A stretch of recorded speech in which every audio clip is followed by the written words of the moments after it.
함께 기도하시겠습니다.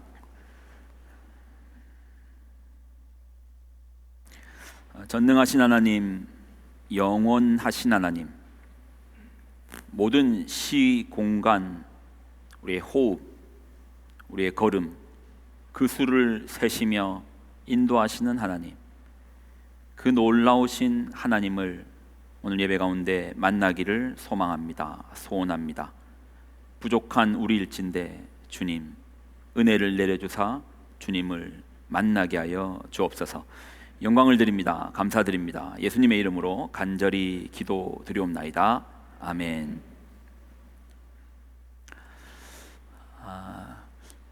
오늘이 보니까 저도 달력을 직접 확인한 건 아닌데 파더스데이라고 하더라고요. 우리 여기 계시는 아버지들, 남성분들에게 한번 보시면서 당신 상당히 멋있다고, 당신 참 멋있다고 좀 이야기를 해주면 좋겠네요. 그렇게 한번 인사 나누도록 하겠습니다.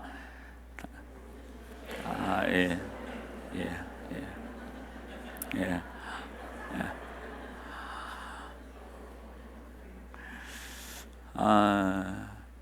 예. 우리 지체들 얼굴을 보니까 정말 우리 마닐라 새생명 교우들은 사람들이 멋있는 것 같아요. 그냥 하는 말 아닙니다. 여기서 보면은 정말 아름답게 보입니다. 가까이에서 봤을 때는 어떨지 모르겠는데 멀리서 보니까 좀 그렇다라는 겁니다. 자, 에스더서를 통해서 세 번의 설교를 나눕니다. 오늘은 그 세 번의 설교의 마침표를 찍는 날인데, 이 설교, 이 말씀을 나누기 위해서 두 번의 빌드업의 시간들을 좀 가졌었거든요. 첫 번째 설교가 빈틈을 여시는 하나님이었습니다. 에스더가 왕후가 된 것은 우리 눈에는 너무 크니까 안 보여요. 우리가 역사라는 시공간이 우리에게는 너무 크게 보이고, 그 시간적 개념도 너무 크게 보이고, 공간적 개념도 너무 크게 보이다 보니까 우리 눈에는 그저 할 수 있는 말이 우연히 그렇게 됐다. 그러나 성경을 통해서 우리가 확인한 것은 하나님의 필연이 있더라, 하나님의 일하심이 있더라, 계획이 있더라. 그리고 두 번째 나누었던 것이 하나님의 때에 대해서 나누었습니다. 하나님의 시간표가 있다라는 겁니다. 하나님은 에서의 삼촌 모르드게를 영모 사건을 발견하게 하십니다. 그냥 우연히 모르드게가 서 있다가 그걸 들은 것이 아니고 하나님의 계획 가운데, 뜻 가운데 영모의 사건을 발견하게 하신 거예요. 그러면 영모를 모르드게가 발견했으면 모르드게를 높여줘야 되는데 하나님은 원수인 하만을 높이시는 것입니다. 그러니 우리는 그 계획을 모르죠. 아니, 내가 그걸 발견했으면 나를 높이셔야지 왜 내 원수를 높이십니까? 분노하게 되는 것이죠. 그러나 하나님의 때를 아는 사람들은, 하나님의 때를 믿는 사람들은 기다릴 수 있습니다. 그래서 믿음의 또 다른 표현은 기다림입니다. 하나님의 때를 믿는 분들은 기다리실 수 있는 것이죠. 우리는 지난 두 주의 말씀을 통해서 에스더와 모르드게를 역사의 지평의 한 복판으로 하나님께서 밀어내시고 또 그들을 사용하시는 하나님을 이제 우리는 보았습니다. 자, 그러면 우리가 이제 근원적인 질문을 해야죠. 왜 그렇게 하신 겁니까? 왜 에스더를, 왕후 와스티를 폐위시키고 에스더를 등극시키고 또 역사의 한복판에 모르드게라는 사람을, 무명의 유대인이었던 모르드게를 한복판으로 왜 밀어내셨습니까? 우리는 오늘 그걸 좀 살펴보려는 거예요. 우리의 눈에는 너무 큰 거 안 보인다고 했습니다. 너무 거대한 거 안 보입니다. 그러니 그냥 우리는 우연이었다, 우연히 그렇게 된 것이다, 우연히 페르시아가 마라톤 전쟁에서 졌고 아하수에르가 보복할 마음으로서 살라미스 전쟁을 준비하는 과정에 왕비가 폐위되었고 에스더가 새로 왕후가 된 것도 우연이었고 무명의 모르드게가 우연히 문에 서 있는데 우연히 두 사람의 암살 계획을 듣게 된 것도 다 우연이다, 우연이다. 큰 그림을 못 보니까 그냥 우연이란 말로 표현할 수밖에 없습니다. 그러나 결코 우연이 아님을 우리는 지난 두 주의 시간을 통해서 이야기를 나눴습니다. 자, 영상 하나 볼 건데요. 이세돌 구단이 알파고를 상대로 5번의 대국을 펼쳤는데 사국제에서 이겼습니다. 컴퓨터 알파고를 상대로 이겼는데 그 승리를 견인한 100의 78수, 그 장면을 한번 보도록 하겠습니다.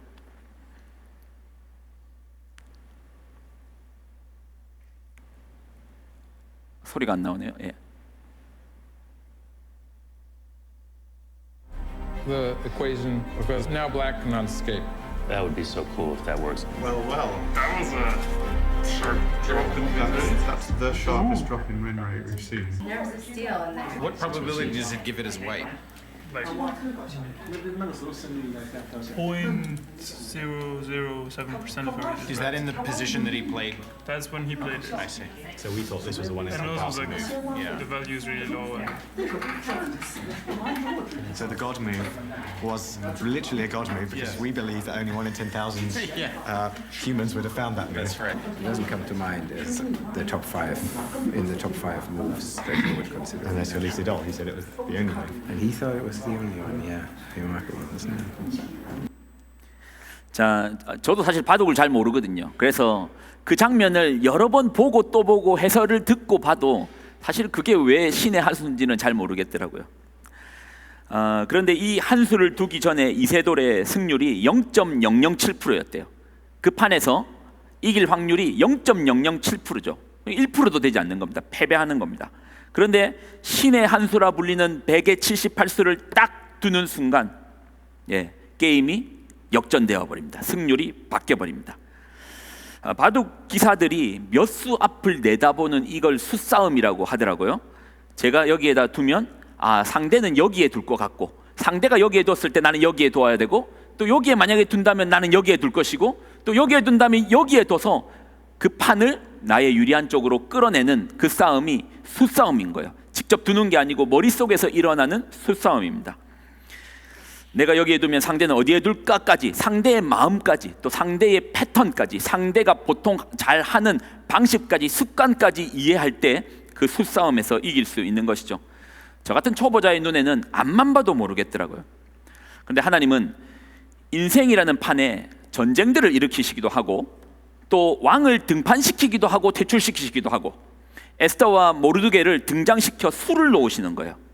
근데 이 모든 것이 우리 눈에는 절대 이해되지 않고, 아무리 봐도 이렇게 해설을 듣고 봐도 이해가 되지 않으니 그냥 우연히 그렇게 되었다, 그냥 우연이다 하는 것이죠. 그런데 분명한 것은 신의 한 수를 하나님 두신 것입니다. 그러면 하나님은 왜 에스더와 모르드게라는 수를 두셨는가? 오늘은 그 근원을 좀 살펴보려고 합니다. 왜 하나님은 모르드게를 등판시키고 에스더를 등판시켰는가? 사실 이 사건을 이해하려면 적어도 1000년의 시간의 간극을 이해해야 되고, 또 영혼이라는 시간을 또 이해하셔야 됩니다. 너무 거창한 거 아닙니까? 1000년과 영혼 사이에서 이해해야 된다는 게 너무 거창하죠. 근데 한번 이 설교에 잘 따라오시면 마지막에는 여러분도 인정하시게 될 것입니다. 자, 이 사건을 이해하기 위해서는 먼저 하나님의 명령 하나를 먼저 보고 가겠습니다. 자, 사무엘상 15장 1절입니다. 사무엘상 15장 1절 같이 읽습니다. 시작.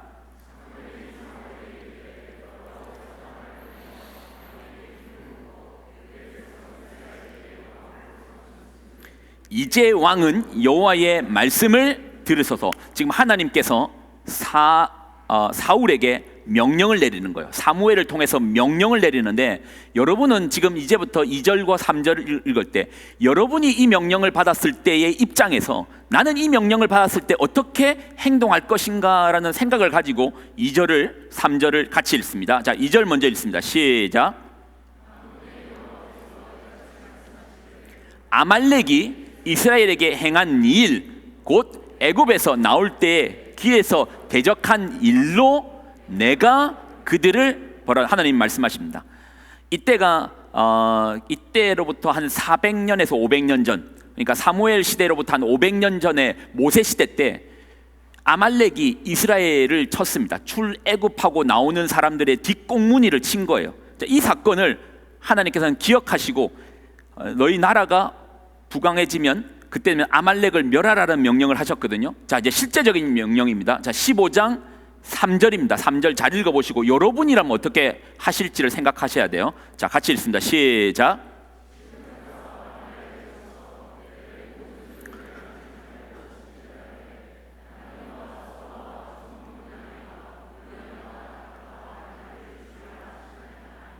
여러분이라면 어떻게 하겠습니까?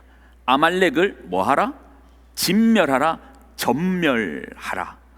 이를 하렘이라고 말하거든요. 하렘이라고 히브리어에서 말하는데, 이 하렘은 모든 것을 다 바치라는 겁니다. 아말렉의 모든 것을 진멸, 전멸하라.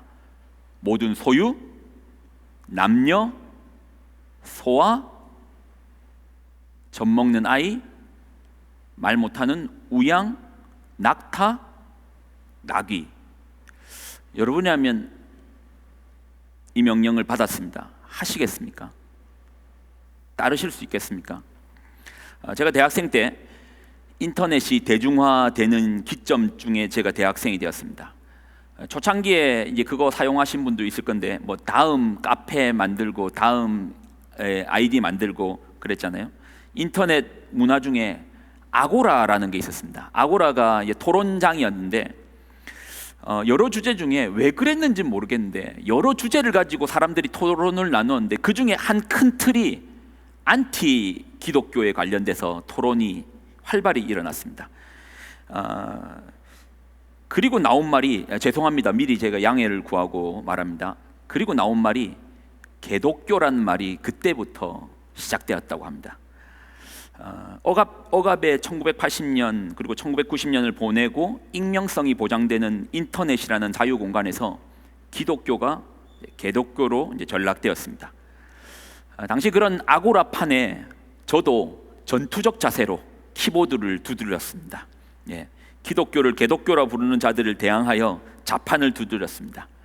그때 놀랬던 게, 생각보다 그분들이 성경을 인용해서 기독교의 어떤 허무나 기독교에 가지고 있는 오류를 성경을 가지고 이야기하더라고요.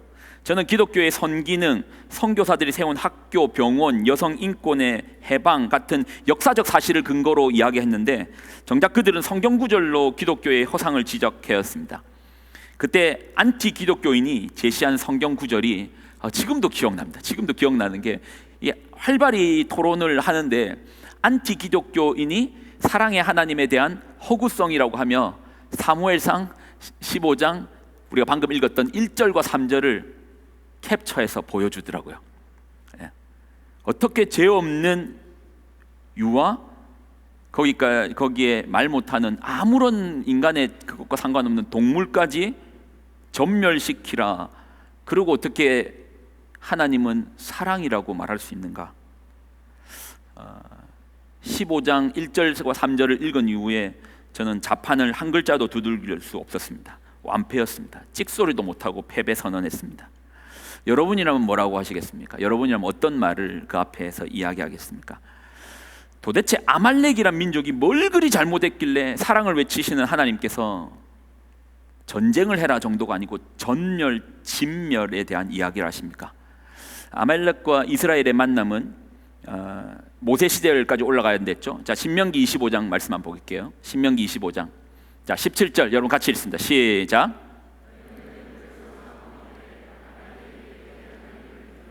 기억하라. 자, 18절. 자, 18절입니다. 자, 시작. 곧 그들이 너희 길에서 만나 내가 피곤할 때 내 뒤에 떨어진 약한 자들을 쳤고 하나님을 두려워하지 아니하였느니라. 자, 그리고 하나님 명령은 19절입니다. 19절. 자, 시작. 차지하시는 땅에서 내 하나님 여호와께서 사방에 있는 모든 적군으로부터 내게 안식을 주실 때에 너는 천하에서 아말렉에 대한 기억을 지워버려라. 하렘, 너는 잊지 말아라. 명령을 내리신 거예요. 그리고 나라가 조금 더 안정화되었대. 사무엘 시절 사울의 왕권이 들어서고 나라가 안정되었을 때 사무엘을 통해서 하나님께서 사울에게 명령을 하는 겁니다. 방금 읽었던 사무엘상 15장 1절과 3절의 명령을 내린 겁니다.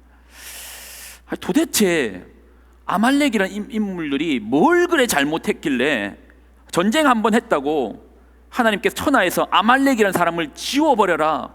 그리고 그래도 사정이라는 게 있고 그래도 긍휼이라는 게 있는데 암만 이걸 친다 해도 하지 말아야 될 선이 있는데 하나님께 어떻게 이런 명령을 내리실 수 있습니까? 그리고 정말 이해가 되지 않는 부분은 예수님의 말씀과 이 부분이 너무나 맞지 않는 거예요. 자, 마태복음의 말씀 한번 볼게요. 마태복음 5장 43절로 45절입니다. 자, 43절 먼저 봅니다. 자, 시작. 이게 뭐 일반적인 상황이죠. 예, 이웃을 사랑하고 원수를 미워하는 게 일반적인 상황인데 예수님은 이렇게 말씀하시죠. 자, 44절입니다. 나는 너희에게 이르노니 너희 원수를 사랑하며 너희를 박해하는 자를 위하여 기도하라. 왜요? 왜 그렇게 해야 됩니까? 자, 45절의 근거를 이렇게 됩니다. 자, 45절 읽습니다.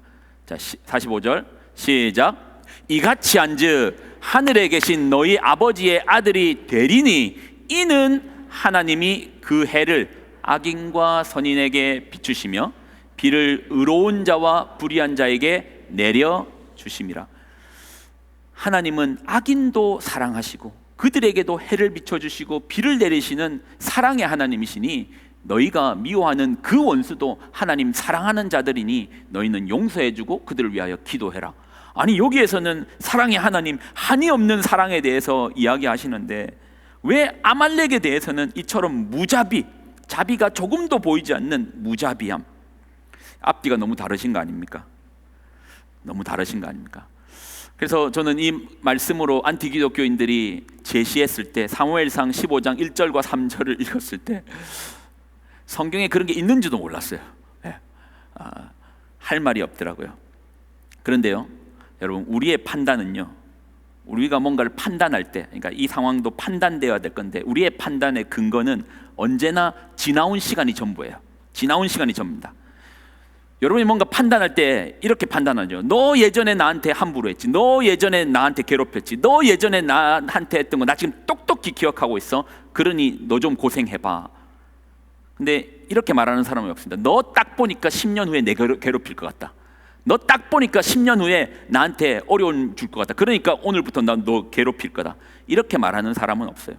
우리의 판단 근거는 우리가 지나왔던 과거의 시간밖에 보지 못해요. 그리고 지금 내 발 앞에 놓여 있는 상황밖에 판단하지 못합니다. 앞은 보지 못하고 미래는 보지 못하고 단 하루에, 한 시간에, 한 발자국의 앞도 우리는 모른다는 겁니다. 그런데 하나님 다르시죠? 그래서 하나님의 판단과 우리의 판단은 같을 수가 없습니다. 자, 성경에서 먼저 한번 읽어보겠습니다. 계시록 1장 8절입니다. 계시록 1장 8절, 계시록 1장 8절 읽습니다. 시작. 나는 알파와 오메가라. 이제도 있고 전에도 있었고 장차 올 자요 전능한 자라 하시더라. 계시록 1장 8절에 알파와 오메가 되시는 하나님, 모든 시간에 영원하신 하나님. 여러분, 영원이라는 말은요, 하나님을 우리가 이해하시기 위해서는 영원이란 말을 이해해야 되는데, 영원은 뭐냐면 우리랑 먼저 비교해 보면 우리는 과거를 돌아갈 수 없으니까 후회해요. 맨날 후회하잖아요. 아, 그때 그렇게 할 걸. 돌아갈 수 없으니 후회합니다. 그리고 미래는 모르죠. 앞에 일이 뭐 될지 모르죠. 그때 비트코인이 그렇게 오를 줄 알았습니까? 몰랐잖아요. 몰라요. 미래는 모르니 우리는 두려워하는 겁니다. 그러나 하나님은요, 영원하신 분이세요. 이게 어떤 의미냐? 모든 시공간 속에서 I am으로 계시는 분이에요. 과거에서도 I was가 아니고 I am으로 계시는 분이고, 미래에서도 I will be가 아니고 I am, 현재성으로 모든 시공간에 현재로 계시는 그분이세요. 근데 그분 앞에서 시간의 차이는 의미가 없고, 영원하시기에 앞과 과거와 미래가 의미가 없는 것이죠. 영원하신 하나님께서 아말렉을 전멸을 명령하십니다. 그 이유는 우리는 정확하게 알 수 없지만 성경을 통해서 우리가 조금 찾아볼 수 있는 사실이 있습니다. 자, 그것이 오늘 읽었던 본문의 내용 속에 근거가 있습니다. 자, 다시 한번 우리가 읽었던 본문을 읽으면서 이제 마지막 풀이를 좀 해보겠습니다. 애써서 3장이었습니다. 3장 7절로 11절. 다시 한번 우리가 읽었던 본문 천천히 한번 보겠습니다. 애써서 3장, 자, 먼저 읽습니다. 7절 읽습니다. 시작. 첫째 달 곧 니산 올에 우리가 하만 앞에서 날과 달에 대하여 부르 곧 제비를 뽑아 12째 달 곧 아다로를 얻는지라. 이스라엘의 유대인의 원수였던 하만이 주사기를 던져가지고 매돌 며칠을 정한 거예요. 그리고 이 날짜에 유대인들을 다 죽이려고 하는 겁니다. 근데 자기 힘으로는 죽일 수 없거든요. 자, 그래서 어떻게 하는지 보십시오. 3장 8절입니다. 8절 읽습니다. 자, 시작.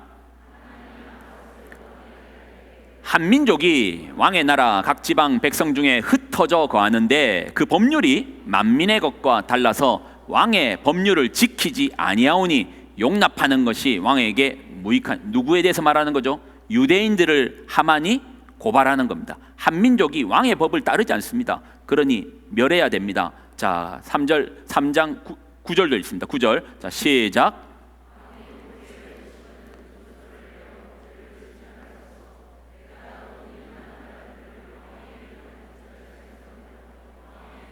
하만이 은 1만 달란트를 내기로 하고 왕이여 유대인을 죽이는데 도장 좀 찍어 주십시오라고 지금 간청하는 겁니다. 자, 마저 다 읽을게요. 10절, 11절까지 마저 읽습니다. 자, 10절, 11절 시작.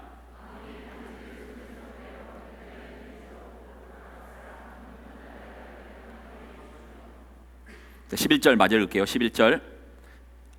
11절이 빠졌네. 11절은 제가 읽을게요. 11절 같이 읽습니다. 시작. 내게 주고 그 백성도 그리 하노니 너의 소견에 오른 대로. 자, 왕은 은 1만 달란트를 받고 하만의 요구 사항을 들어줍니다. 그리고 도장을 딱 찍어주는 거예요. 오늘 본문에 보면은 여기에 등장하는 하만이라는 인물에 대해서, 하만이라고 불리는 인물, 유대인의 대적이라 불리는 하만이라는 인물을 좀 살펴볼 필요가 있는데, 하만은 그의 아버지가 함무다다의 아들 하만이라고 합니다. 그런데 하만의 출신이 어디 출신이냐면 하만의 출신이 아각 사람 하만이라고 합니다. 아각 사람 하만이라 해요. 여기서 이제 아각이란 말이 어떤 의미냐면 여러분 고조선의 왕의 직제가 혹시 뭔지 아십니까? 고조선의 왕의 직제, 왕을 뭐라고 불렀죠? 아실 겁니다. 제가 말하면 할 겁니다. 당군이라고 불렀습니다. 박달나무 단자에 임금군을 써가지고 당군이라 불렀어요. 이게 이름이 아니고 왕이라는 호칭이었고 직제였습니다. 하나의 어떤 직제를, 제가 이 교회에서 목사라 불리는 직책처럼 직제가 왕이라는 직제를 단군이라고 부른 거예요. 당시 이제 박달나무가 신성한 나무로 여겨져서 신성한 왕이라는 의미에서 단군이라고 부른 겁니다. 동일하게 이집트에서 임금, 왕을 뭐라고 불렀을까요? 성경에서는 바로라고 부르죠. 파라오입니다. 파라오. 바로가 이름이 아니라 왕의 직책입니다. 똑같이 아말렉 사람의 왕의 직책을 뭐라 부르는지 압니까? 아말렉 사람의 왕의 직책을 아각이라고 부릅니다. 아각이라 부르는 거예요. 우리는 서두에부터 하나님께서 왜 아말렉 사람을 전멸에 대해서 명령하셨을까? 오늘 유대인을 전멸하려고 하는 그 인물 아각 사람 하만이 결국 어디 출신이라는 겁니까? 아말렉인이라는 겁니다. 이 아각 사람 하만이 유대 전승에 따르면 아말렉의 후손이라고 기록되어 있습니다. 역사적 배경을 좀 설명드렸죠. 당시가 살라미스 해전에서 페르시아가 패배하였다고 했죠. 그리고 고대 전쟁은 물자 전쟁이라고 했잖아요. 물량을 다 쏟아붓는 겁니다. 그런데 져버렸어요. 다 쏟았는데 져버린 겁니다. 그러니 아수에르 정권의 창고가 텅텅 비어 있는 겁니다. 그때 아말렉인 하만이 유대인을 진멸하는 조건으로 왕에게 은 1만 달란트를 주기로 한 거예요. 여러분, 은 1만 달란트가 얼마나 되는 줄 아십니까? 은 1만 달란트. 자, 한번 계산해 보겠습니다. 자, 머리 좋으신 분은 빨리 나와요. 자, 한번 계산해 보겠습니다. 하루 일당 10만 원으로 잡았을 때 한번 계산. 원 달란트가 한 달란트가 은 6천 데나리온이거든요.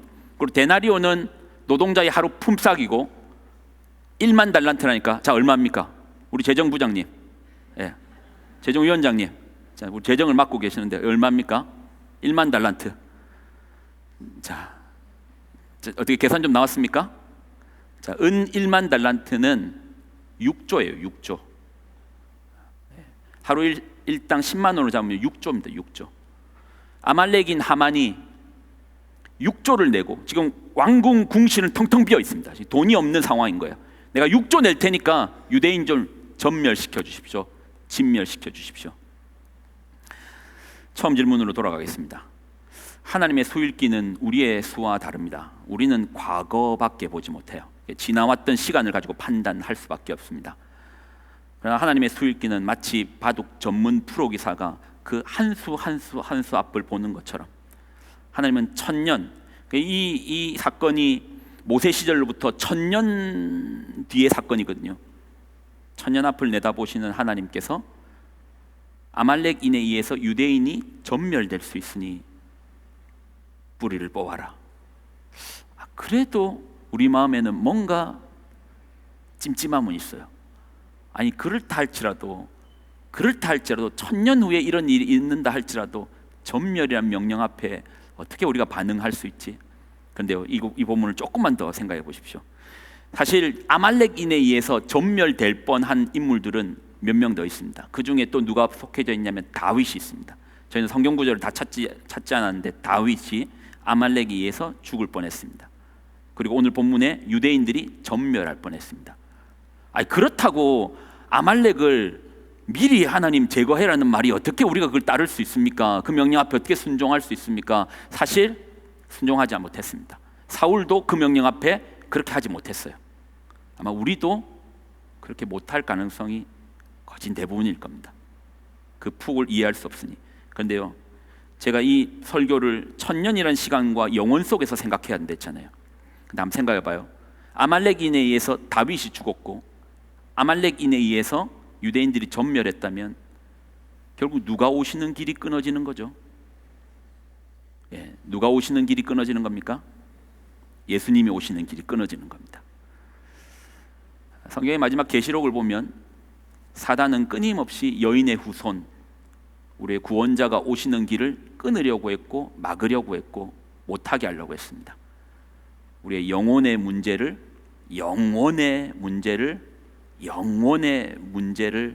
해결하시고자 주님 내리셨던 명령이었고, 그것이 되어지지 않자 마지막 수에 에스더와 모르드게를 두심으로 이 계획이 무산되게 하여 예수님이 오시는 그 길을 확보하셨던 것이죠. 우리는 하나님의 수를 다 이해하지 못합니다. 하나님이 신이 인간을 이해하지 인간인 우리가 어떻게 하나님을 다 이해하겠습니까?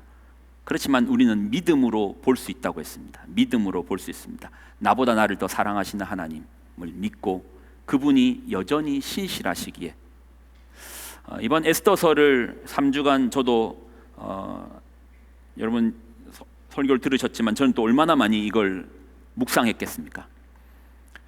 그러면서 마음에 조금씩 더 굳혀지는 것 중에 하나가 하루하루 삶에서 일어나는 일 앞에 너무 크게 일희일비하지 않을 수 있겠더라고요.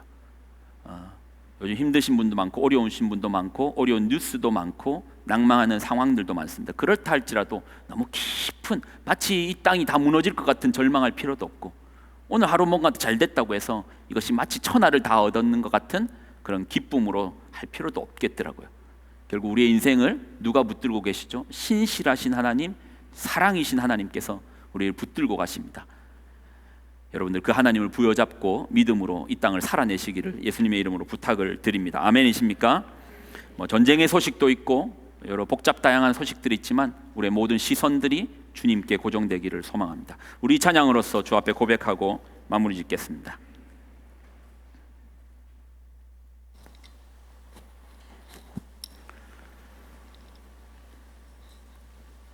우리의 시선을 하나님께로 둡시다. 지금의 어려움 이해 안 될 수 있습니다. 좀 더 멀리 봅시다. 하나님께서 그 인생을 붙들고 계십니다. 우리 인생에서 끝나지 않을 수도 있습니다. 더 멀리 볼 수 있는 눈도 필요합니다.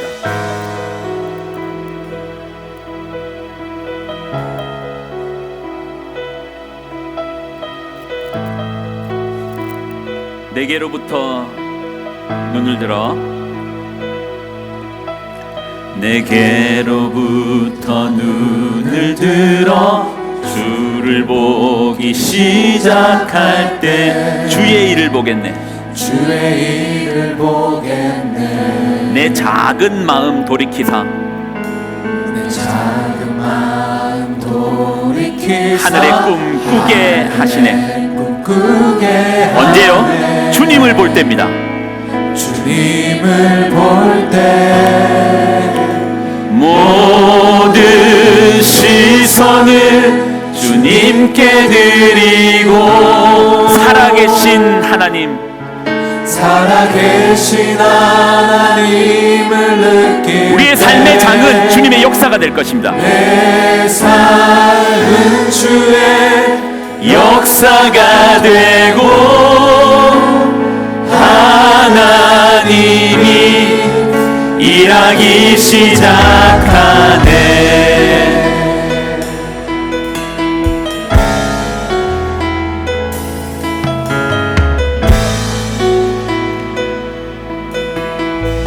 성령이 나를 변화시켜 성령이 나를 변화시켜 모든 두려움 사라질 때 주의 일을 보겠네. 황폐한 땅 한가운데서 황폐한 땅 한가운데서 주님 마음 알게 되리. 언제요?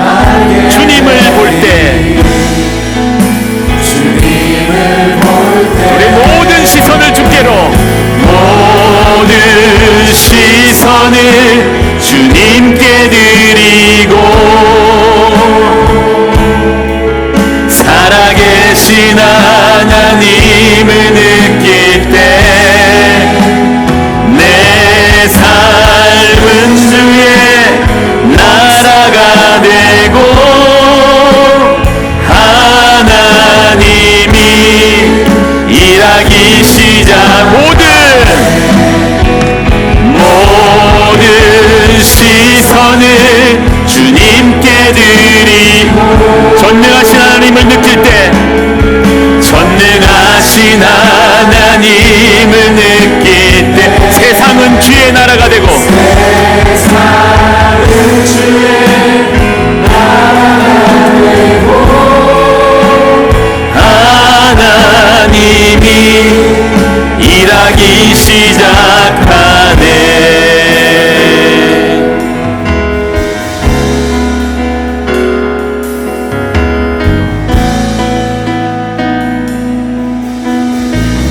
주님의 영광 주님의 영광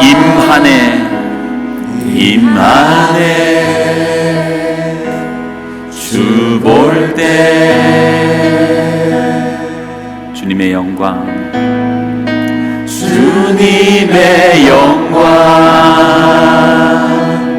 임하네 주 볼 때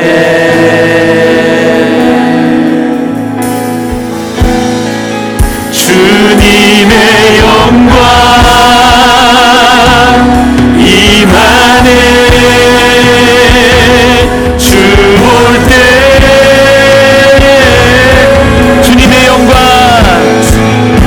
주님의 영광 임하네 주 볼 때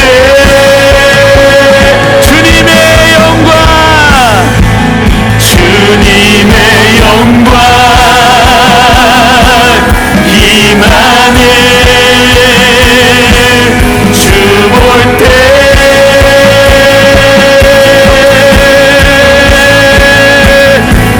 모든 시선을 주님께 드리고 살아계신 하나님을 느낄 때 내 삶은 주의 역사가 되고 하나님이 일하는 모든 시선을 주님께 전능하신 하나님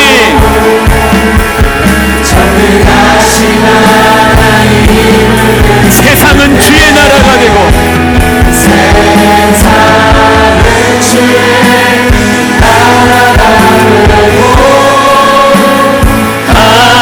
하나님이 일하기 시작하네.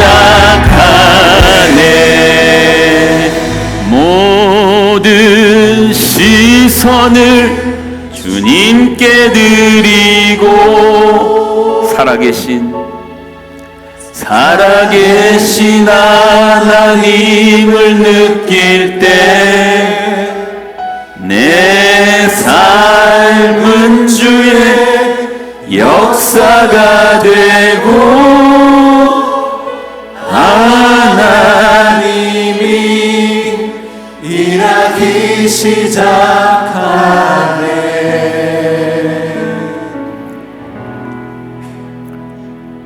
우리의 모든 시선을 주님께로 올려드리기를 소망합니다. 요즘 땅에 뉴스들이, 땅에서 일어나고 있는 많은 일들이 시끄럽습니다. 겁나죠. 한 치 앞이 보이지 않으니까 어디로 흘러가는 것이고 어떻게 되는 것인 줄 모르니까 두렵죠. 그러나 우리의 인생을 붙들고 계시는 분이 하나님이십니다. 하나님은 성도를 향하여 땅에다가 시선을 고정하라라고 말씀하시지 않았습니다. 아버지께 고정해야 되는 겁니다. 그러면 오늘 나에게 일어나는 작은 일, 큰 일, 이 모든 것이 사실 그렇게 대단한 일들이 아닙니다. 그냥 과정일 것이고, 그러나 분명한 것은 그 끝에는 예수님께서 이미 우리에게 주시기로 약속하신 승리가 있을 것입니다. 성도는 그 승리를 바라보고 나아가는 것입니다. 여러분, 끝까지 그 승리의 삶을 포기하지 마십시오. 작은 전투 한번 졌다고 최후 승리를 앞에 믿음이 무너지지 않기를 소망합니다. 우리는 최후 승리를 얻을 자들입니다. 그 믿음으로 살아내는 귀한 여러분 되시기를 예수님의 이름으로 부탁을 드립니다. 이제는 우리 주 예수 그리스도의 은혜와 하나님의 무한 극진하신 사랑하심과 성령의 교통동행 충만하심의 역사하심이 오늘의 말씀을 붙들고 우리의 시선을 주께로, 땅에서 일어나는 크고 작은 사건이 아니라 하나님께로 향하기로 작정한 귀한 성도들의 삶과 가정과 그들의 자녀들의 머리 위에 이제로부터 영원히 항상 함께하여 주시기를 간절히 축원드리옵나이다. 아멘.